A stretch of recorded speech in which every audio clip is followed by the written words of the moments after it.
War Between Worlds, Chapter 28. Finally. The lovely duck dropped the once stranded plumbers at the base they'd been heading for originally, just a few hours after picking them up.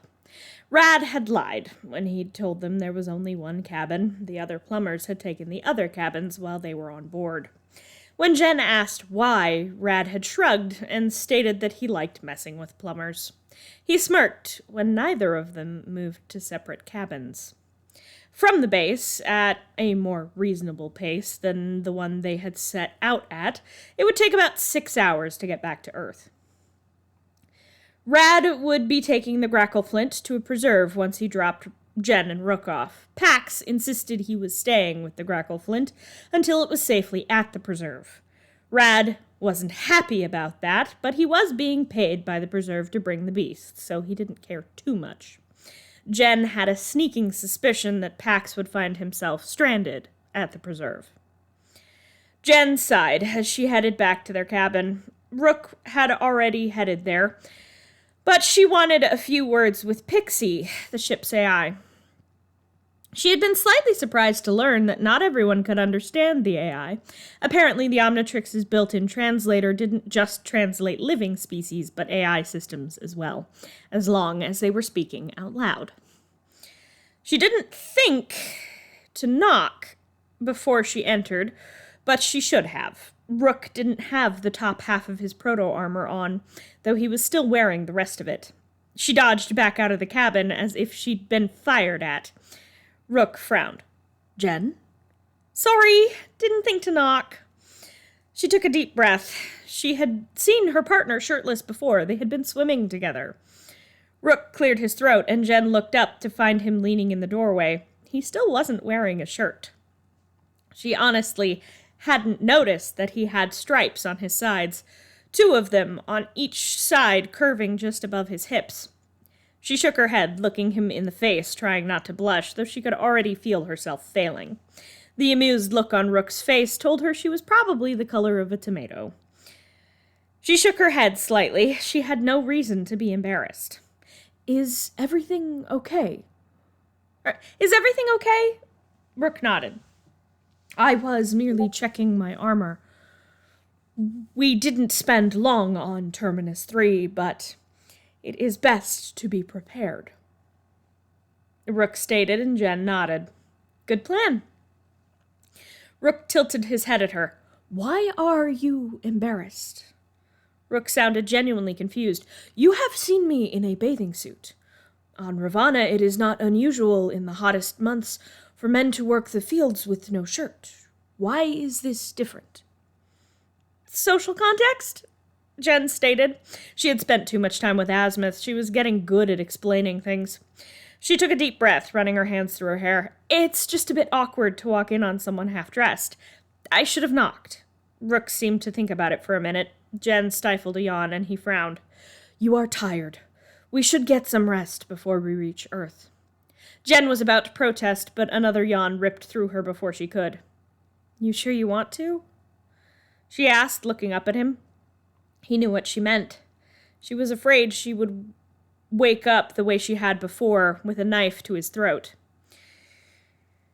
He reached out and gently took her hand. Slowly giving her every chance to pull away, he pulled her into the cabin and nodded to the bed. "Sleep. It will be fine."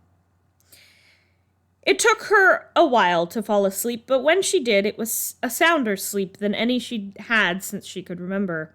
She woke up groggy, but recalled falling asleep next to Rook, so the presence of another body didn't surprise her as it had before. He'd changed into a t-shirt and sweatpants since it was more comfortable to sleep in. Jen was surprised to find herself resting her head on his chest when she woke up, the rise and fall of his breaths a comforting rhythm that almost lulled her back to sleep. She smiled lightly, looking up at Rook's face. He woke soon after she did and smiled at her.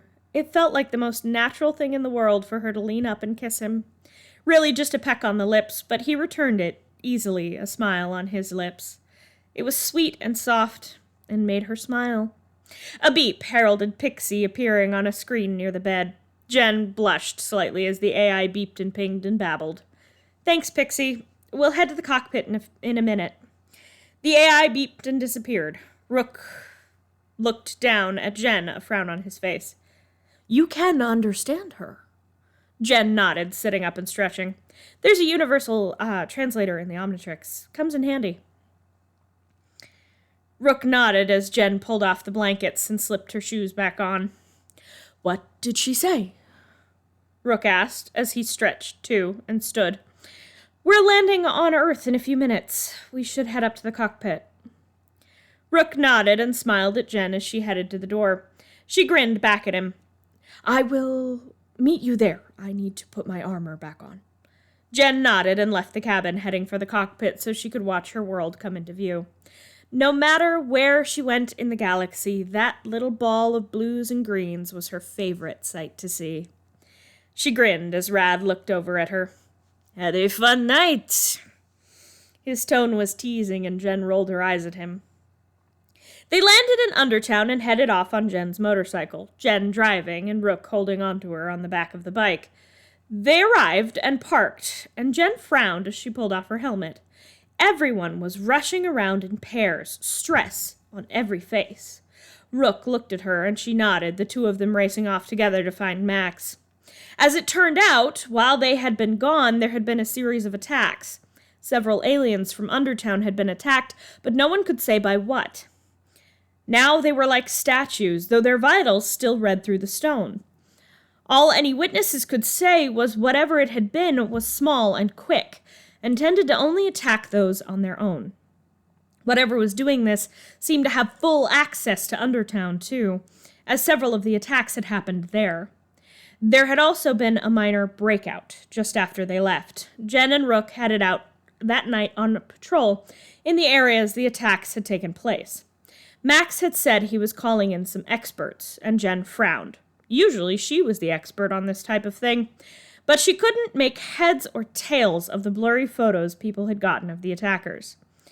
Max made no mention of Jen and Rook holding hands, but he did smile at them as they loaded into the proto-truck. Chapter 29, Kindred. Jen and Rook were out all day and well into the night searching. They caught wind of a missing alien and headed off to his last known location that night. They caught sight of something small racing through the trees. Jen transformed, meaning to select Accelerate, but ended up with Shock Squatch. She was starting to get worried when she stopped hearing Rook, but she had more immediate problems in the form of a tiny thing climbing on her back. She managed to electrocute it, sending it flying off of her, but moments later, something much larger tackled her. They wrestled for a few minutes until Jen sent this attacker flying too with a bolt of electricity. Come on, we almost caught Bigfoot! An unfamiliar voice came from her left along with a flashlight beam. She turned to the beam of light. Bigfoot? I'm not Bigfoot! The flashlight finally found her, and she spotted the figure beyond it. He was around her height, with dark skin and orange eyes that matched his armor. His hair reminded her of Pierce, black with a large white swath that had been styled so it was just as spiky as the rest. She frowned. She didn't recognize him or the adult behind him, who was still mostly in shadows. She certainly didn't recognize the large fuzzy creature that grabbed her from behind. Green lights flashed, transforming her back into herself as she struggled, and the boy called out, Fisk, put her down! The large beast complied with a grumble, dropping her. She landed on her ass, and the boy offered her a hand. Sorry about that. That transformation looks a lot like Bigfoot. Jen nodded, taking his hand and letting him pull her back to her feet. A pretty honest mistake. I'm Gen 10, and you are... I know who you are. I watch you on the news all the time. I'm Zack Saturday. The boy said, shaking her hand. You've already met my brother Fiskerton. The Yeti-like being grumbled. Jen shook her head. Yeah, he packs a heck of a punch. The adult stepped forward. It was clear he was related to Zack. The man was tall, with the same coloring as Zack, and the same unusual orange eyes. Well, eye. One of his eyes was white, with a scar through it. He was clearly blind in that eye. He wore the same sort of armor as his son, and smiled lightly as he reached out a hand to Jen. I'm Doc Saturday. Max called us in, said you might be having a cryptid problem. Jen blinked. The name was familiar. Max had a little black book full of names and numbers of people he'd worked with. She'd been through it a while back looking for people to help in the fight against the hybrid, but she'd only contacted people she knew, knowing that not everyone could be trusted. But Saturday had been a name in the book. She shook his hand. Nice to meet you. Sorry I didn't get enough of a look at the thing that attacked. We should find my partner before... But a cry from the woods distracted her and had all of them racing off. Jen's heart was in her throat. She'd seen what had happened to the other aliens who'd been attacked. She didn't want that to happen to Rook. She rounded the corner before everyone else and breathed out slightly, then immediately felt guilty about it. The alien she and Rook had been looking for stood there, a solid statue. He must have been the one who cried out. Rook stood next to him, running a scanner over him. Jen stepped up next to him. No more splitting up, Blonko, she insisted, gently squeezing his hand. He nodded, lowering his scanner. Zack and Doc made it through the trees, closely followed by Fisk. Blonko, this is Zack and Doc Saturday and Fisk. There's the specialists Grandpa Max called in. This is my partner, Rook Blonko. Rook nodded. The cryptozoologists. He did mention he would be calling you in. Rook held out a hand to Doc, then Zack, and each shook his hand. Zack much more enthusiastically than Doc. I was so excited when Dad told us where we were heading, Zack said, then frowned at the statue behind Rook. Though I've never seen a chupacabra capable of doing this before. Rook frowned. Chupacabra?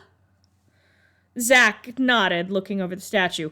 I caught a good look at it when it attacked Jen, the teen stated, examining the wound on the alien's shoulder. Rook glanced at Jen. I'm fine. Not much can stay on top of Shock Squatch, she assured him. He nodded.